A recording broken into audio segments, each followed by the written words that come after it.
Tuhan dan karunia, ku terjebak di antara dua dunia. Jalani sebuah kutukan dan karunia, ku terjebak di antara dua dunia.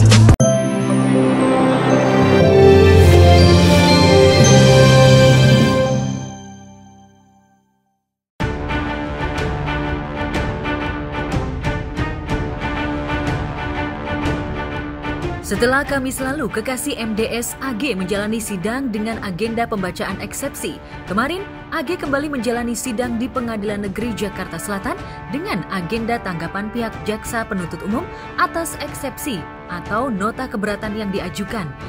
Sesuai prediksi kuasa hukum David Ozora, jaksa akhirnya menolak eksepsi pihak AG dalam kasus penganiayaan David Ozora. Tadi itu agendanya cuma jawaban dari jaksa atas eksepsi pengacaranya anak AG ya, gitu. Jadi agendanya nggak terlalu jauh sih kalau kami lihat, udah sesuai dengan dakwaan yang dilakukan oleh jaksa, maka jaksa mempertahankan atas dakwaannya tersebut gitu.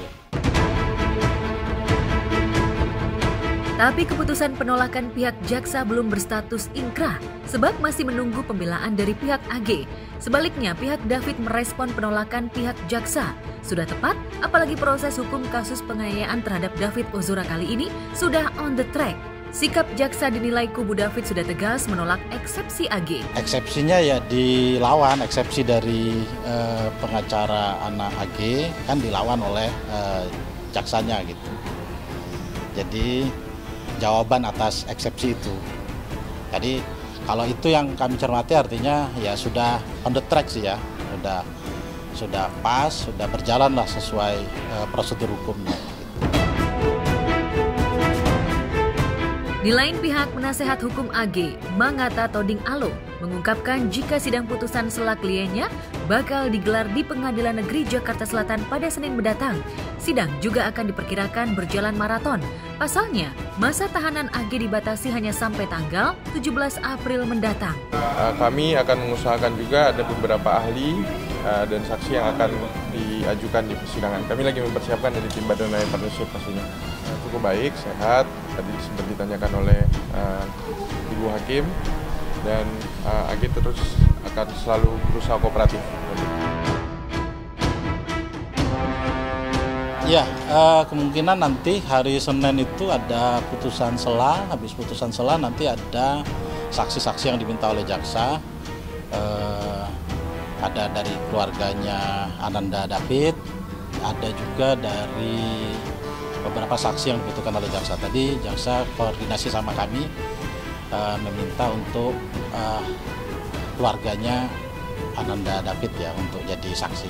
Saya selalu meminta kepada semua teman-teman wartawan dan masyarakat seluruh Indonesia agar Ananda David bisa sembuh seperti semula kembali dan kondisinya menjadi sangat lebih baik.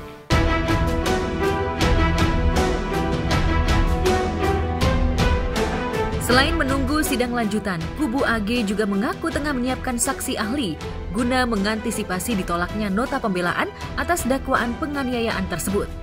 Di tengah maratonnya sidang terhadap AG anak yang berkonflik dengan hukum, Kamis lalu ayah MDS, Rafael Alun Trisambodo, justru telah ditetapkan sebagai tersangka atas dugaan kasus pencucian uang dan diduga menerima gratifikasi selama 12 tahun.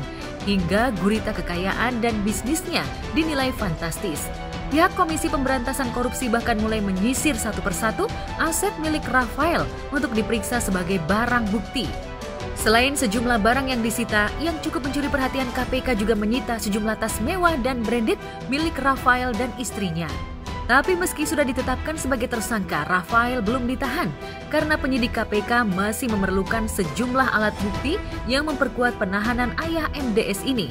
Jika kelak ditahan, lengkap sudah sesal MDS yang sudah menyeret ayahnya dari perbuatan tercelanya menganiaya David. Ada penjelasan buat kawan-kawan ini kan, gimana Pak? Pak, dikit aja Pak Rafael. Minimal ada berapa pertanyaan Pak Rafael? Berapa pertanyaan Pak? Ditanya berapa pemeriksaan Pak? Mas siap jadi tersangka Pak? Yang nyuruh Anda siapa sih Pak untuk melakukan kayak gitu Pak? Atau Bapak ingin menyampaikan permohonan maaf, masih Pak? satu. Ibu, Pak, belum buka puasa ya, Pak? Pak udah jenguk Mario, Pak. Pak, kenapa bukan, Pak?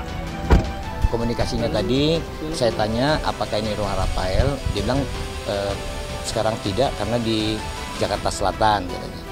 Nah, artinya ya pernah. Namun menurut data masih Rafael. Nah, disebut bahwa Rafaelnya tidak tinggal di sini, dikatakan di Simpruk. Jadi kami berharap agar KPK jangan hanya yang di selatan, tapi semua hal yang terkoneksi dengan Rafael diperiksa.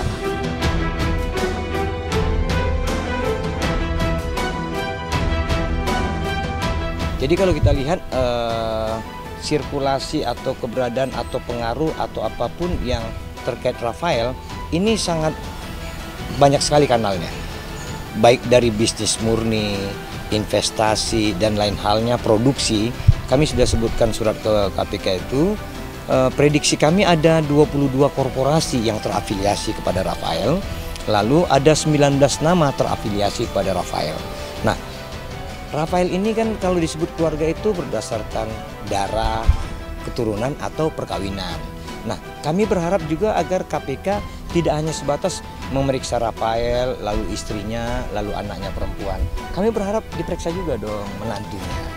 Kan itu terkonsolidasi. Karena apa? Yang memiliki nama kepemilikan motor gedenya aja diperiksa, nggak ada hubungan sama Rafael tuh, bukan anak, bukan istri, bukan mantu gitu. Nah, kenapa justru mantu tidak dipanggil diperiksa? Yang kedua tadi yang kami sebut, kenapa rumah yang di Jakarta Selatan saja yang diperiksa, tidak ikut yang di Jakarta Barat ini? Datanya kan ada, tentu KPK lebih mumpuni lah memiliki data untuk mengetahui data ketimbang kami. Tapi kami sebagai masyarakat, seperti harapan KPK kemarin, mohon partisipasi netizen, warganet untuk mengawasi LHKPN, kami dorong. Inilah salah satu aset yang terafiliasi dengan Rafael, rumah pertamanya.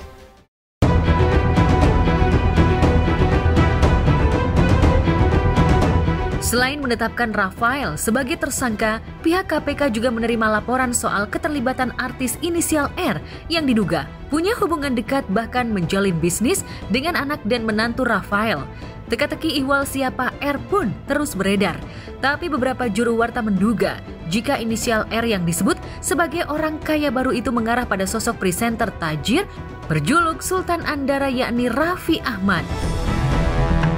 Jadi kalau kita lihat dari aliran-aliran untuk satu bidang bisnis terafiliasi Rafael melalui istri, melalui anak perempuan, melalui menantu sampai bercabang-cabangnya, prediksi kami masih ada minimal 3 orang lagi yang terafiliasi dengan itu selain R. Nah, satunya ada nama yang muncul baru? Ada nama muncul baru itu adalah A. A ini malah disebut-sebut, digadang-gadang ingin menjadi pejabat negara gitu. Jadi ini yang coba kita dorong agar KPK bisa cepat tuntas supaya tidak ada juga sangka sangka terhadap orang-orang yang terkait itu gitu. Kan nggak mungkin contoh ya, saya bisa masuk ke satu bisnis tertentu dengan orang yang tidak saya kenal, kan nggak mungkin. Bisnis itu kan pasti ada chemistry, ada relationship, ada hubungan yang baik lah gitu.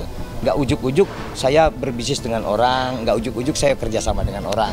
Jadi KPK kita harap desak untuk sesegera lah, tidak lagi berpikir yang berbeda. Karena begini, Rafael mengaku pernah diperiksa Kejaksaan Agung 2012, pernah diperiksa oleh KPK.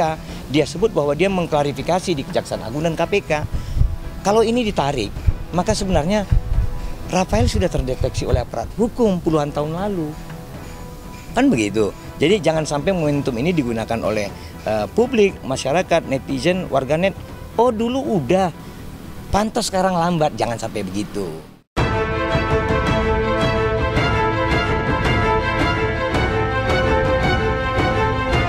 Jejak penelusuran kedekatan Raffi dengan menantu Rafael pun mencuat di jagat maya. Ya, Raffi diduga punya kedekatan khusus dengan menantu Rafael Alun, yakni Jeremy Emmanuel Santoso. Belakangan, Jeremy diketahui menikah dengan Angelia Embun Prasasya, putri Rafael Alun Trisambodo. Jeremy juga diketahui merupakan manajer dari Rans Peak Basketball milik Raffi Ahmad. Di perusahaan tersebut, Raffi Ahmad merupakan chairman eksekutif bersama sejawat pengusahanya Rudy Salim. Tapi hingga inisial R mencuat, Raffi belum memberi klarifikasi. R yang kami maksud sepertinya terlampau kegeeran kalau itu gitu ya.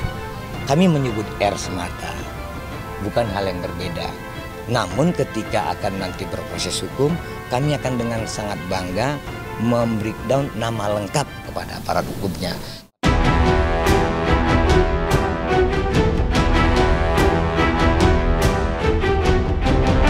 Ya, jika benar Raffi punya hubungan baik, mungkinkah selama ini Raffi dan menantu Rafael serta Rudy Salim menggunakan uang haram untuk membangun imperium bisnisnya?